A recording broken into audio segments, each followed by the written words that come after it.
I had a thought today that I wanted to share because it kind of started to make sense to me the more I kept entertaining it and thinking about it.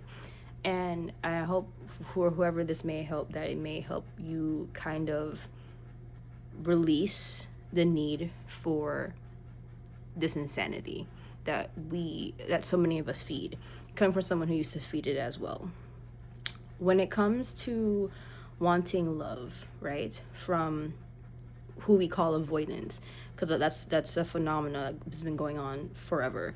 When it comes to people wanting to do love spells or wanting to buy love oils, tarot readings about said person or people, whatever the case may be, right? We all know what comes with that, right? The obsession that comes with it. It's not really about love. I think that should be said. It's not really about love. It's about validation, because there's parts of you that have been shamed, feared, suppressed, dismissed, and you essentially just want that avoidant to love you for said parts, because if you can get them to love you for said parts, now something clicks in your head that tells you, oh, it's safe to be myself, because an avoidant who usually avoids those things sees me, and now I can be safe to be myself. That's essentially what it is. Love has nothing to do with it, which is kind of funny how we convince ourselves that that's what it's for. It's not.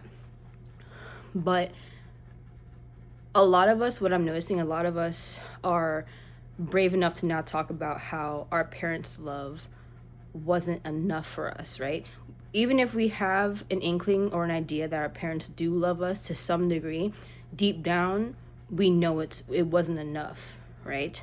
They birthed us, they gave us a home, whatever your story is, right? Your parents, whatever the best looks like for them, the whole they did the best they could, whatever that looked like for them, that's what they gave and provided for you, right? We're all acknowledging, or a good chunk of us are acknowledging, that wasn't enough. So if we can acknowledge that our parents, the first people that we've ever experienced in our life, that their love wasn't enough for us or isn't enough for us now, for us to not be involved with them, not have any contact with them, not, you know what I'm saying? If that's okay to do with our parents, and we can acknowledge that even though it hurts and it's heartbreaking and it's disappointing, why can't we do the same for avoidance? Mind you, we've known the avoidant for less time. Why can't we apply that same concept and that understanding to avoidance, right? The avoidance that we so desperately claim that we want love from, when it's really not love, like I said. And when you look at it that way, you kind of realize how juvenile and insane the entire situation is. Because even if the avoidant could love you, even if they gave you a sliver of that love, I guarantee you it still wouldn't be enough, and you would be highly disappointed, right? The same thing applies for our parents. We can acknowledge that they may love us, or so they say, but it's not enough for us. And we can easily acknowledge that now. And a lot of us are brave enough to talk about that now. But why can't we apply it to the same people, mind you, people that we've known for less time? And I think that's just something that comes into mind when it comes to navigating relationships and romantic relationships. And you can argue that the love is different from parental love to romantic love. Yeah, they're different, but you can still apply the same knowledge, like an understanding, acknowledgement that, hey, this is not going to be enough for me. Because if it was enough, you wouldn't be needing to do what you're doing with love spells and manipulation of the energy and getting endless readings from tarot readers. You wouldn't need to do those things, and you know it, right? It's basically just facilitating and fueling the self-humiliation ritual. And even if you think you're doing that in private, you're not, because your body and your mind is basically causing a physical manifestation of how you operate when it comes to love.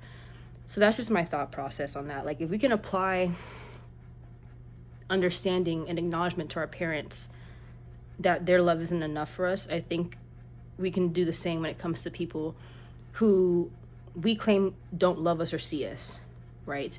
And I think there's also an acknowledgement that needs to happen that there's going to be people in our lives, or people that we come across, that aren't going to love us the way we need to, because we all know in some way, shape, or form, love is never going to be enough.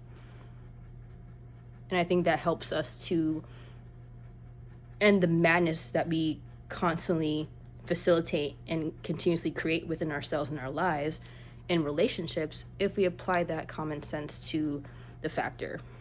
Granted, no one's taking away the fact that it's heartbreaking and it's disappointing and it's frustrating, but we have to look at it from a different lens.